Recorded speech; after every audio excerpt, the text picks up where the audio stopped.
ମଣିଷର ବିଭିନ୍ନ ଖରାପ ଗୁଣଗୁଡ଼ିକ ମଧ୍ୟରେ ଅହଂ ଭାବ ଗୋଟିଏ। ଅହଂର ଶିକାର ହେଲେ ମଣିଷର କୌଣସି ଲାଭ ହୁଏ ନାହିଁ, ବରଂ କେବଳ କ୍ଷତି ହିଁ ହୋଇଥାଏ। ଏହା ମଣିଷକୁ ସର୍ବଦା ବିପଦରେ ହିଁ ପକାଇଥାଏ। ଏହି ପ୍ରସଙ୍ଗରେ ଆଜିର ଆମ ଏ କାହାଣୀ।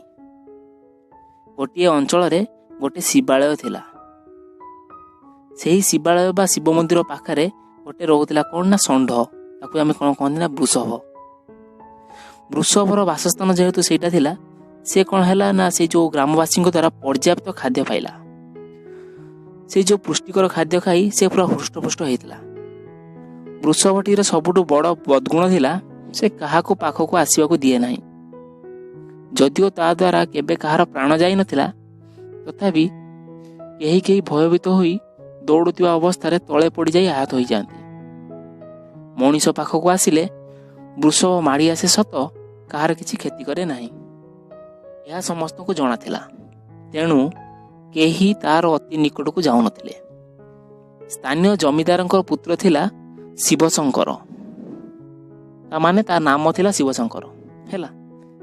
ସେ ଦୂର ଅଞ୍ଚଳରେ ରହି ଶିକ୍ଷାର୍ଥୀ ଜୀବନ ଅତିବାହିତ କରୁଥିବାରୁ ସେ ବୃଷଭ ବିଷୟରେ ଆଦୌ ଜାଣିନଥିଲା।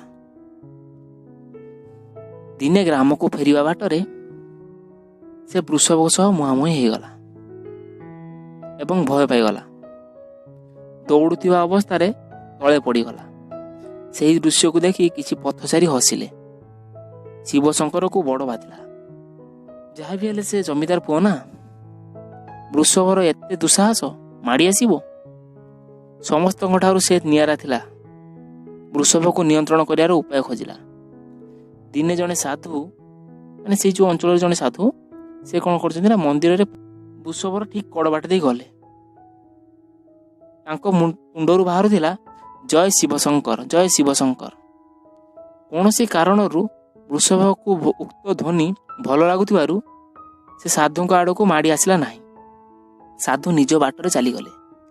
ଏହା ଦେଖି ଜମିଦାର ପୁଅ ଯେଉଁ ଶିବଶଙ୍କର ଥିଲା, ସେ ବୁଝିଗଲା ଯେ ଶିବଶଙ୍କର ଧ୍ୱନି ହିଁ ଷଣ୍ଢକୁ ମୋହାଚ୍ଛନ୍ନ କରି ରଖିବାରେ ସମର୍ଥ। ଅର୍ଥାତ୍ ସେ ତା ନିଜ ନାମ। ଏଥର ସେ ଷଣ୍ଢ ନିକଟକୁ ମାଡ଼ିଗଲା। ପାଟିରୁ ବାହାରୁଥିଲା ମୁଁ ମୁଁ ମୁଁ।